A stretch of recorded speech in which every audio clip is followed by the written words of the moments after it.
we've got the best tunes on Dispatch, iACADEMY's first and only music-centric podcast. Original renditions of your favorite songs, reviews, and then some, all under one roof. You're tuned in to the Music Lowdown with Xavier and Boaz, powered by iACADEMY.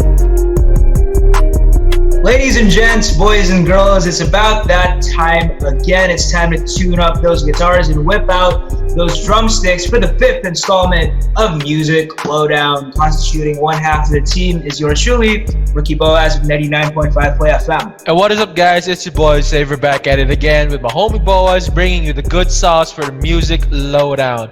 What is up? What is up, Boaz, bro? We are on our fifth episode. Man, I can't believe it, man. Woo! Yeah, we're pretty much in the thick of things, and we're in the belly of the beast, if you will. Also, in terms of academics, we're, 3 weeks into the academic term, if I'm not mistaken, Xavier. So how is it? How is it so far for you? What's it like? Give me an all-encompassing experience and a rundown of what it's like for you as a GED student. For me, so far things are good. Like I liked how the online class setup for at least me and my course is going. You know, things are more organized now compared to last term. Everything now has like a good, consistent flow to things, the workflow and everything. And so far, I find this first term of this new school year pretty good. It's loaded with events. It's loaded with good stuff, and of course, we got some good profs handing us as well. How are your classes going, bro? Look, man, no truer words have been said. I kind of feel like we're starting to get our bearings more this time around, which is great. I love that you drew the comparison to last sem. Yeah. We're starting to get into the swing of things. We're getting our bearings, like I said, and we're getting a heck of a lot better at this virtual online class type of thing. Yes. There's a learning curve. It takes a while to acclimate fully, but we're getting there. I'm starting to warm up to the idea, if you will. Although, of course, it can't hold a candle to still going to school. It pales in comparison to that still, but it is the new normal, and we have to keep up. It is what it is, and I think iACADEMY is doing great so far. Yeah, it is what it is. Yeah. It is what it is, brother. Yeah, I mean, everything feels more normal for us now, because again, last term was really the adjustment phase where I feel for everybody. Yeah, we really have to ease into it. It takes some easing into, you know what I mean? It takes some easing into. Yeah, and we all have to accept that this is how the reality of things are going, with the pace of the virus and everything. I hear people say that the online classes might even continue into next year, to the next term or the next school year, something like that. So this is a reality that we have to ease ourselves into, and we need to adjust to, because that's the situation and reality of things that we are dealing with right now. So let me tell you folks a little something about Music Lowdown. You'd be hard pressed to find frowns, because we always send you the good stuff here, and we do it in the form of music, the only way we know how, the best way we could possibly convey it to you. And for our opening song, it comes to us in the form of Opportunity, a song by Pete Murray. And it suits the theme of today's episode, which is all about mental health. If you guys would be so inclined, let's go ahead and listen to our rendition of the song Opportunity. Alright, guys, we'll be back in 3, 2, 1.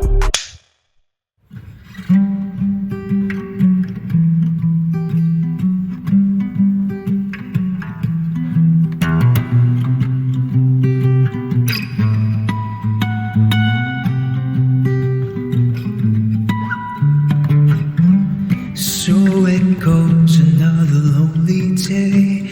You're saving time, but you're miles away. While the flowers drowning in some bitter tea. You see you're lost opportunity.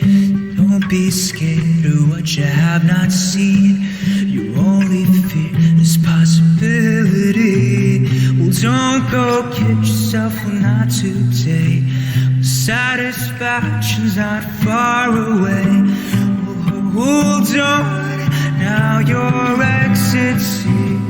It's waiting just for you. Well, don't get too close, it's fading now. It's ending all too soon. Soon you'll see. Well, soon you'll see. Well, hold on now, your exit's here. It's waiting just for you. Well, don't get too close, it's fading now. It's ending all too soon. Soon you'll see. Soon you'll see.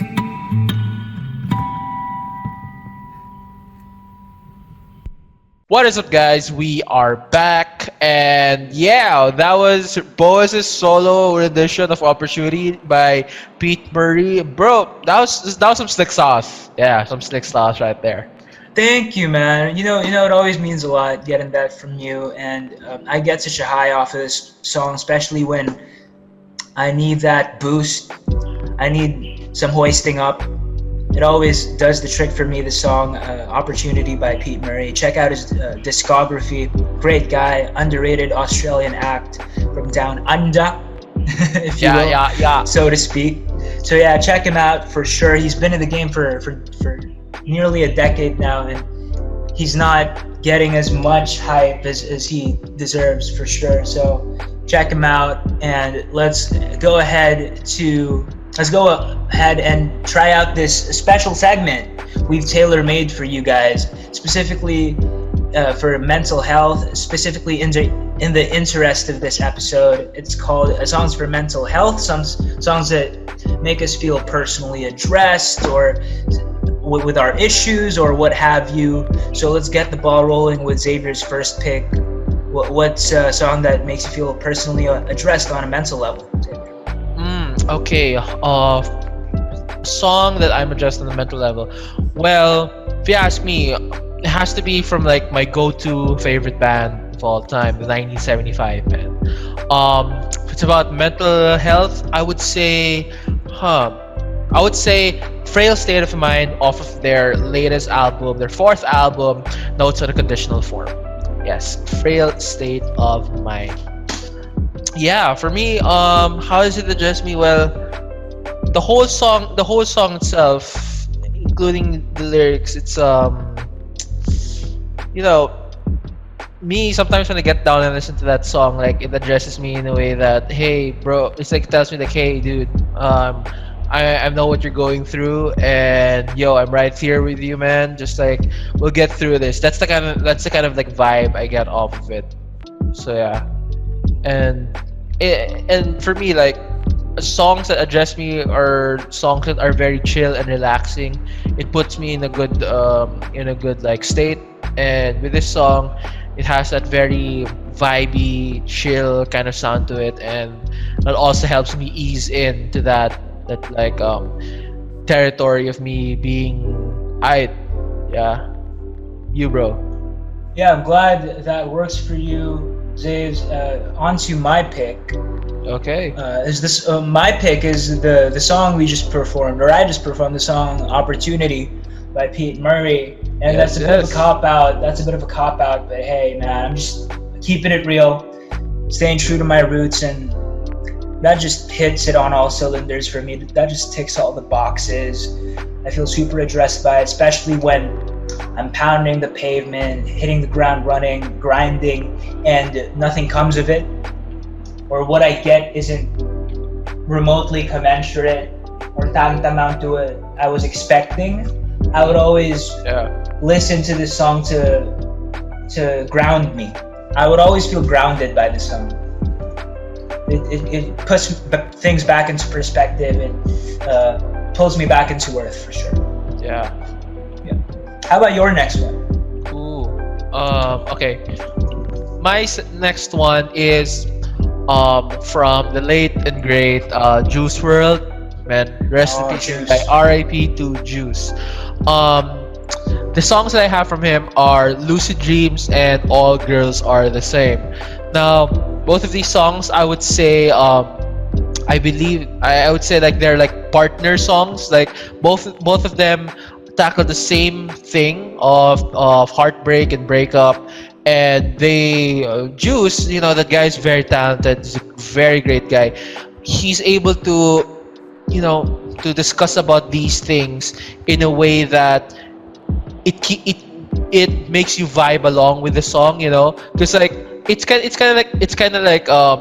cancels itself, or like it's kind of like a paradox. He's talking about something like about his like mental state, like his mental issues, and then at the same time, the beat itself, it's lit, bro. It's lit, and that's like kind of like a matchup that's a matchup that you don't really see often. But like how Juice like executes the whole thing, it's just right. And both of these songs, Lucid Dreams and All Girls Are the Same. These are like one of his, like I would say, one of his top songs, and the fact that Juice really reached out to like a whole generation, it's to our generation, and that speaks volumes, like how much his music has addressed a lot of these issues and how it has connected with our generation, especially. Yeah. I love that pick. And I love the stark differences from the tonal elements of the music, the accompaniment, and the lyrics. That's always nice when I see those contrasts and those chasms and those dichotomies. Those are beautiful songs indeed. Yeah, bro. The mark of a true master. Yeah, the sad thing is like we won't get anyone like Juice. I mean, I don't see, like, he's very unique, and it's very sad to see him go. Yeah, Juice. Oh yeah, for sure. But let me go ahead with my next pick now. It's by Mr. John Mayer. It's a song called Walt Brace Submarine Test, January 1967. I don't know if that year holds a special significance to John, but I digress. As to why it makes me feel personally addressed mentally, it's because I'd often go to dark places in my mental state, in sort of my mental real estate. I'd go to a lot. I find myself in a lot of dark places, especially when I'm doing and I'm putting 110 into it, and things won't materialize, which I'm sure happens to a bunch of us more often than not, right? And those things tend to come a dime a dozen when you truly are toiling for something, when you truly are working hard for something, and things don't fall through, right? Things don't go your way. And what I love about this song is it emblematizes that. In an allegorical level, it speaks to that a lot. It mirrors a lot of the things that I think we all experience on a daily basis. Not getting what we want, being doubted, feeling that reluctance, trying to head on over to the next step in life, trying to level up in life, but falling flat on your belly the first few times. It speaks a lot to that, this song, and for that, it makes it on the list for me. Thank you. Yeah. And I listened to that song, bro. It's very relaxing. I mean, if you think about it, like most of the songs that we covered, like that address mental health, these are songs that really like just put you into this like relaxed vibe. This kind of like special vibe to make you feel like you're really addressed by these songs, and that's what I love about them. Oh yeah, guys, listeners, viewers, we would like to know like what songs make you addressed. What songs address your mental health, your mental state, If you guys have any ideas or suggestions, feel free to drop us a message on our Gmail. It's down there on the description of this video. Boaz, what is the email that they need to email to, bro? You can find us at musiclowdown123@gmail.com. No spaces, no caps. Yeah, no cap on that, man. No cap on that, bro. No cap Double on entendre. that. Yeah, no cap. If you guys want to reach out It's all in the description, right? Oh yeah, guys. By the way, if you notice, this episode is gonna be quite different because we're not gonna be doing the traditional episode structure that we do for the past 4 episodes. This time, since our episode is tackling about mental health, we want to really tackle this issue. So we have 3 special segments made specifically for this episode, right? So our next segment, all right, it's something very timely and something I believe that everyone can benefit from, right? So, of course, guys, boss, it's October. And what is October? That is midterms season, all right? So with the midterm season coming up, just like we did on the first day of our first episode, okay? We got something for you. We got our midterm survival guide. Yes, guys, we have a guide that we hope that can help you out for this midterm season, all right? So, midterm survival guide. Boas and I have some tips ready for you guys, and yeah, we're gonna help you guys out with this midterms, okay? All right. So, Boas, you wanna start it off, bro?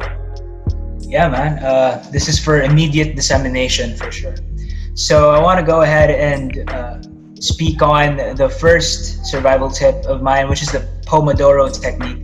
For the uninitiated, that is no, don't get intimidated by the semantics. It's nothing fancy. Let me break it down for you guys. It's when you work on something and you put a set amount of time into working into something. Like say you're working on a review, right? Leading up to the midterm. So say you allot 30 minutes into the first chapter and then maybe take a breather, take a break for the next 5 to 10 minutes, and then go back to the work that you're doing, but with the same amount of time and the same amount of frequency that you did the first time. And it's a very cyclical, circuitous type of model. So it's easy to latch onto and it's easy to wrap your head around it, if I'm being forthright and honest with you guys. So you pretty much just put the work in, you take a break just to ease your mind off of it, and then go back into work again. And that helps, rather than having to do it all in one fell swoop. I find that it really, although I do live by the saying different strokes for different folks, and I would definitely respect that if it doesn't work for you, but I can only ever speak from my experience, and it has paid dividends for me because you're not bogged down and you're not remaining static and in a sedentary position for hours on end. You actually get to have some mobility in your legs, and you get to eat a little bit for the 5 minutes. That's what I typically do during the break, and it's just nice to take your mind off of it.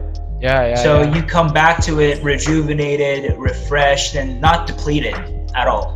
James, why don't you go ahead with yours, man? Elucidate. I mean, so like that, like you what you said about the Pomodoro technique, it's something that I follow. Like, well, not really in the increments of like 30 minutes, but I would say like an hour or two. I like this technique. I like this tip because it allows you to you're not drowned in all of this work. It snaps you out of like a lot of hard work, a lot of time consuming, like mentally like stressing work. At least you have time for yourself to rest, recuperate, energize, and all of that stuff. And yeah, that's a very good technique. So along with what Bo said about the Pomodoro technique, this next step covers what he said, like in general. So this is time management. Okay, guys. By time management, with midterms coming up, you guys have a lot of assessments and everything. Make sure that you have like a plan for the week, a plan for the day. You have a plan of how you will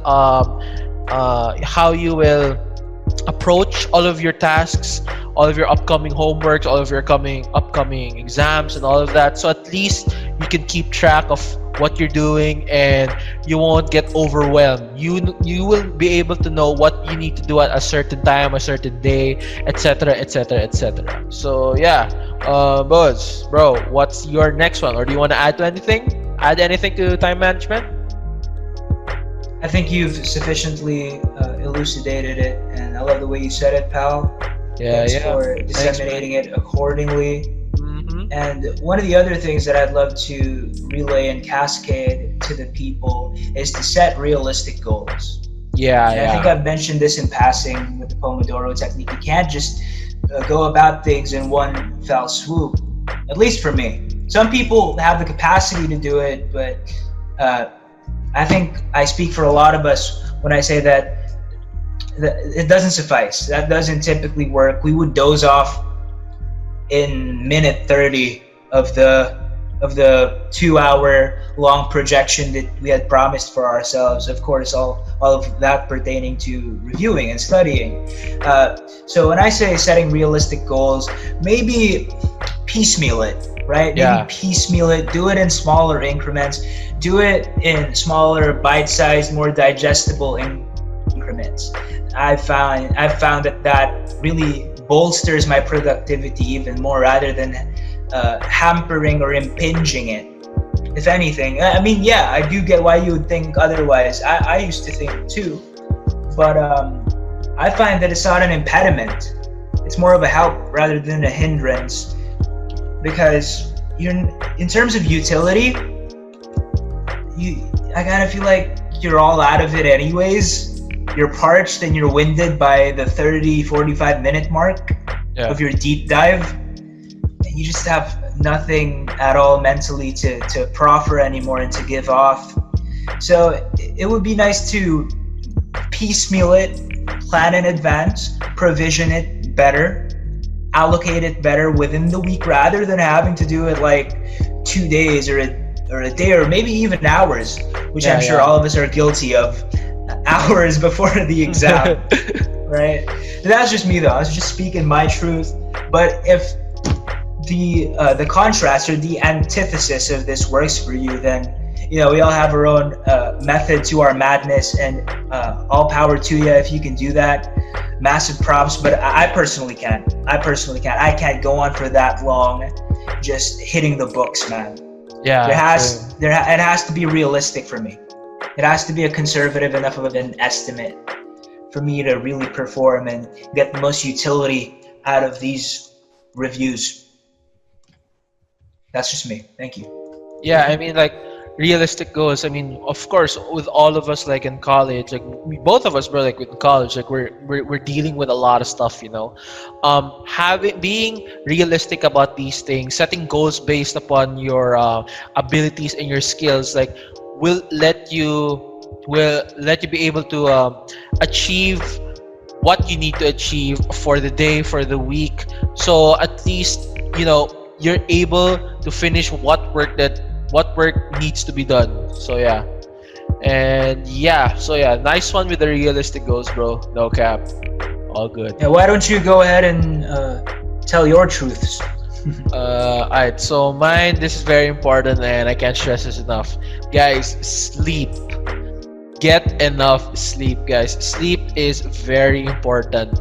I mean, oh man, how many times have I seen, guys and friends during, midterms and finals week back in IAC, wherein you walk out of the elevator looking like zombies, or at the edge of passing out and all of these things. I mean, I've been there. Like, I have worked on like a project like overnight and I have to come to school.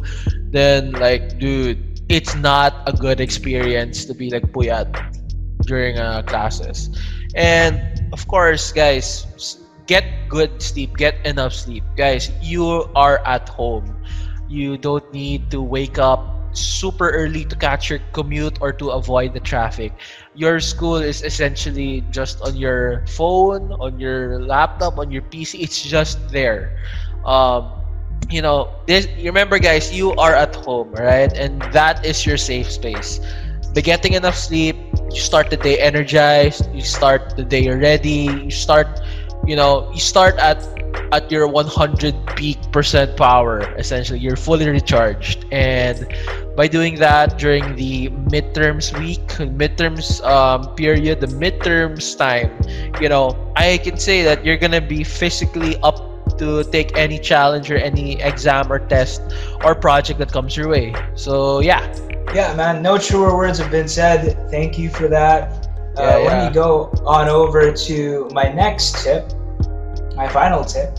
actually, is to set up virtual class studies. Hey. So maybe, hey man, it used to work then, having that collaborative spirit, and I don't think that it'll change this day and age. I kind of feel like now more than ever we need that human interaction, and anything that could, I don't know, mimic that, or anything that could mirror that, or anything that could come close to that would be of the utmost importance, and would be imperative for us to somehow latch on to the very little, I don't know, for us to latch on to the very little sanity that we have. I mean, this pandemic's just driving me nuts. It's driving me insane. And anything really that could simulate that human interaction would go a long way in helping me with my studies.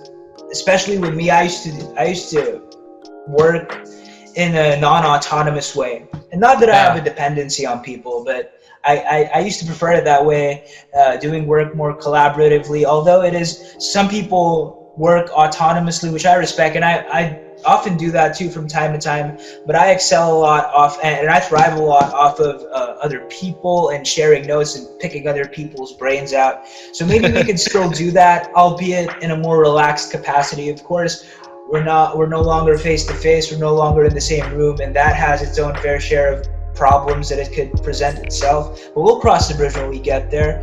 But for now, I think the best we can do to somehow get a feel for that again and get some normalcy back is to set up these Google Hangouts, Google Classroom VCs, these video calls, these class-wide video calls, and just piggyback from each other from there, just bounce off of one another's ideas.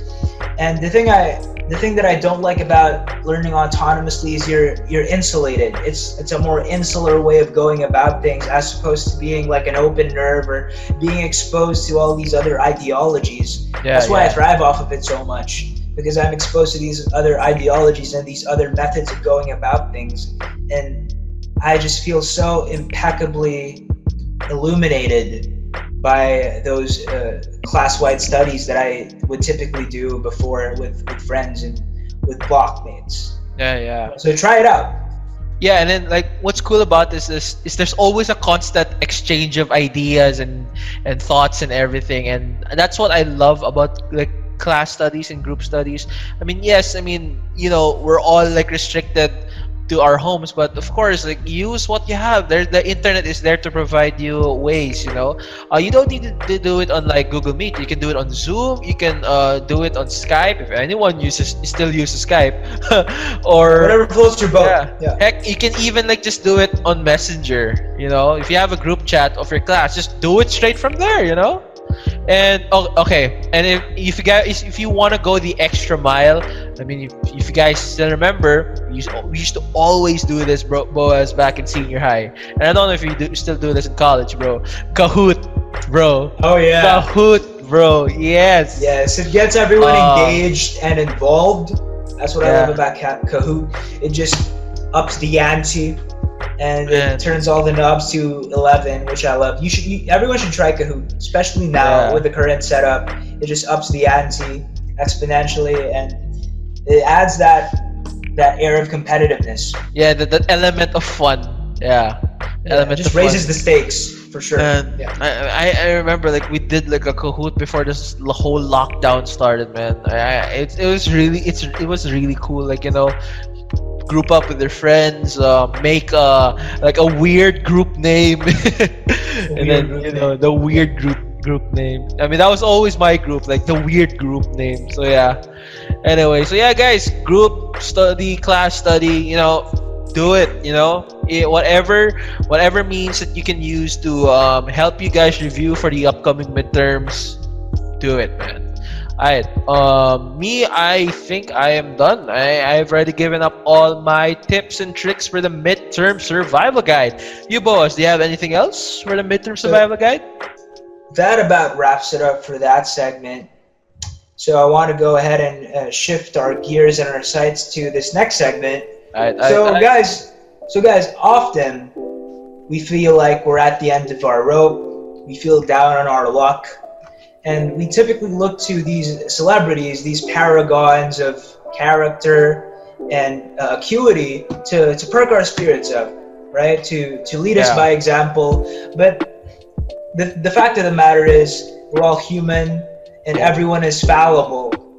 You'd be hard pressed to find someone who's even remotely immaculate in every sense of the word, right? Yep. We all have our own problems. We all have our own skeletons in the closet. We all have our own insecurities and our own humps that we have to get over. So given that, and given our topic today, which is mental health, we want to impart, me and Xavier want to impart to you guys certain celebrities that are dealing with a certain mental health issues, so that you may be illuminated and you could look up on it further, see what they're doing, see what's working for them, and have them sort of lead you guys by example and galvanize that change. Yeah, so let's go ahead and try our first entry. Xavier's gonna give it to us. Go ahead, Xavier. Yeah, first entry. Actually, consider this as like my first and second entries, all right? Because these two celebrities, all right, they're dealing with the same mental issue, all right, and these are really high, like really high class actors, all right. You have the one and only Leonardo DiCaprio, and you have Harry Potter Daniel Radcliffe. Man, both of these guys, they both are going through obsessive compulsive disorder, OCD. What I can say about this is that I kind of know what they're going through, because like OCD, essentially you're always like something is not properly organized, or everything is not like properly like in file, like something is a bit off. You always feel like something's a bit off, and these two guys are like going through it, and it just shows like these two guys, like they're like high up there already in like the social status and social bracket, and it shows that we're all human. We all go through these things, and you're not alone, guys. So yeah. That's great, man. That's great. Thank you for those words, Zaves. Yeah. Those consoling words. So let me go ahead and head on over to my pick, if it's all the same to you. I chose to speak about Matty Healy, okay, the frontman of the 1975. And what's interesting is that he finds it inordinately bothersome when he would be assimilated into a crowd of 15,000 for a show, and then to abruptly go from that to his hotel room for the night and have that stark change, from a dynamic level. Yeah. He finds it inordinately bothersome. Like he said in an interview that he can't sleep, and that's when the substance abuse comes in. Right, that's when all the dependencies come in. But it's interesting to see that that's something that Matty wrestles and grapples with. Insomnia and those sudden changes, those sudden stark changes that would make him feel like he's out of his element, even when seemingly and ostensibly and conceivably he seems like he's at his summit, at the very summit of his life when he's around those people. But that couldn't be further from the truth based off of that testimony. I want to go ahead and talk about Adam Levine as well. Yeah, he Adam talks about he struggles with ADHD, and he struggled to cope with school as a result, but he found a cathartic outlet in the form of music. So maybe that's something our listeners could try out too, is try to take on something creative, maybe as a cathartic outlet to overcome and to surmount these humps, right? Mm-hmm. And I'm not trivializing what you guys are feeling. I'm sure it's hard, but try it out. For as someone who hasn't tried it out, maybe it would be of great help to you guys. So anything helps at this point. Maybe try that out as well. Now, my last pick would have to be Demi Lovato. Oh yeah, And yeah, it's yeah. interesting how she opened up about how she was bullied and how she had eating disorders and bipolar disorders, all of which actuated by all of the ridicule and all the flack that she got back then for her appearance, right? Yeah. Which proves to show, guys, that words have so much gravitas to them, right? So let's try to be more pedantic and more punctilious about our word choices, because it could actuate and it could invoke these type of disorders in people. So words really do have power, and it does have bearing, it does have power, and we should be very choosy, and we should be very meticulous and fastidious about the way we conduct our speech, our parlance. So anyway, I digress. So as a result of those ridiculing and as a result of being made fun of perennially, she got these disorders, unfortunately. But on the flip side of things, right, she started to learn new coping skills and adopted ways to control her emotion, all of which thanks to therapy, right? Yeah. And I quote, she said regarding the matter, "For the first time in my life, I started to feel," end quote. And now she currently is the celebrity spokesperson for Be Vocal, Speak Up for Mental Health campaign. So yeah, we should all try to do these aforementioned things and coping mechanisms, and who knows, maybe one day we could be used as a mouthpiece and as a beacon, right, for overcoming and surmounting a mental health issue. So just keep the faith, keep at it, keep cracking at it, and we could all we all incentivize things in a different way in our heads. And the way I would incentivize it is that one day I'm going to be able to impart all these things, all this acquired and accumulated acumen that I went through hell and back to get, and it could help bolster other people just from hearing it. So that's how intrinsically I would that's how I would incentivize things in my head, and that's how I would get over the hump personally. So I hope that helps.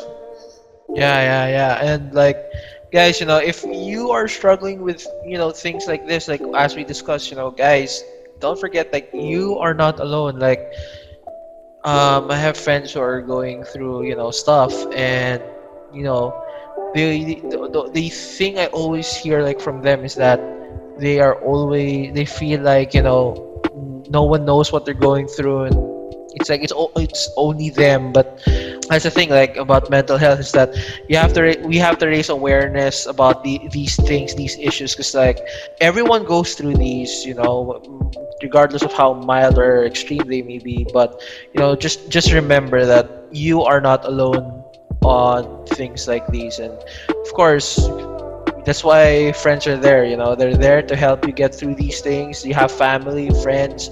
If you want, like, open up about your struggles, open up about these things that you're going through to people you're comfortable to share these things with. So yeah, that always helps. For sure. Having someone to cry to. Yeah. Or you could always reach the people of OSAS. Oh yeah, of course. People of iACADEMY, the people in OSAS are there to help you. We have our guidance counselors, and they are awesome people. And they're like, if you need someone to talk to, someone who isn't immediately around you, like, OSAS is just gonna be there for you guys. Even though it's we're all quarantined and we're all doing things, we're conducting things online. OSAS is not going to they're not going to fail in their duty on helping you guys out. So yeah. Oh, you guys can just go straight to OSAS. If I recall, like, the email is like osas.iacademy@iacademy.edu.ph, something like that. Yeah. Well, I'll just link it down below in the description. All right. Yeah, we got you. we got you guys. Don't worry, we got you here in Music Loader. We're all one family, man. We all got you here. Alright. All right, so it's time to cap off the show, with our parting song, which comes to us in the form of "If I Never See Your Face Again" off of Maroon 5. You were gonna say something. Oh yeah, bro. Of course, I was gonna say like we got a throwback for everyone. You know, we got a good throwback for everyone. Yeah, indeed. So yeah, guys, we're gonna end this episode on a high note. You know, good luck on your midterms, guys. Heck yeah, we're gonna be back in 3, 2, 1.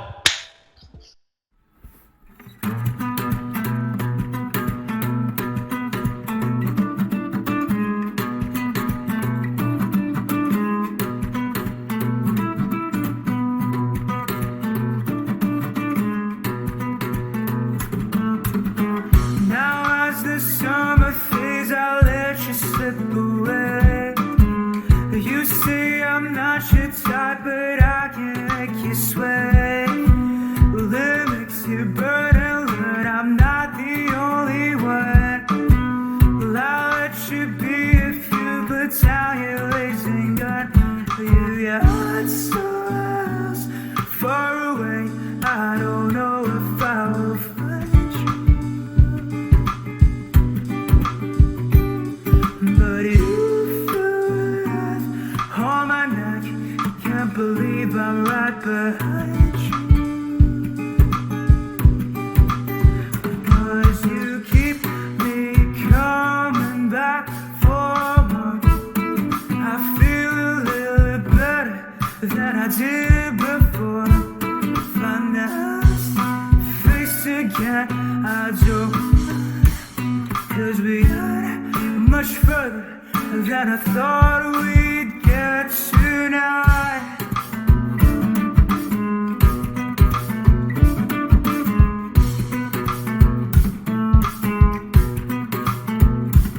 You got somewhere else far away.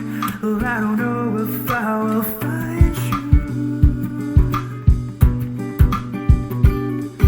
But you feel the breath on my neck.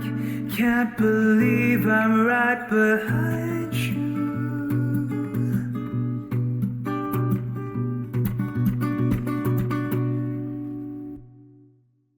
What is up, guys? We are back, and yeah, we just did that throwback song from Maroon 5. It's some good music, some good sauce that we provided for you in this episode's closing. What is up, Boaz? Got anything to say? Yeah, I just want to copiously and profusely thank Maroon 5 for their body of work, their discography. They're approaching 20 years, two decades into the business, and no signs of stopping. Props to Maroon 5. I hope they're not stultified by the current situation. I hope they release music soon in the pandemic, because that would really help.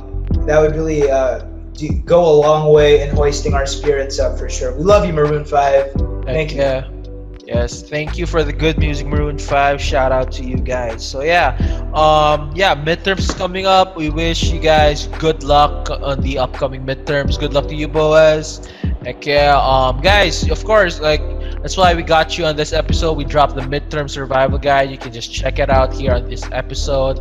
Alright, so pass your assignments early, sleep, manage your time. Make sure that you're not stressed out. Set realistic goals. Of course, if you can review with your class, do it. Anything you want to say, Boaz, before we close off this episode, brother? Shoot us a personal message over at musiclowdown123@gmail.com, and I'm wishing everybody a fortuitous set of weeks to come. We're all gonna need it, and we're gonna need copious amounts of that for sure for the midterms. So once again, this is Boaz. And it's your boy, Xavier, signing off. Bye, guys. Thank you. We've got the best tunes on Dispatch, iACADEMY's first and only music-centric podcast. Original renditions of your favorite songs, reviews, and then some. All under one roof. You're tuned in to the Music Lowdown with Xavier and Boaz, powered by iACADEMY.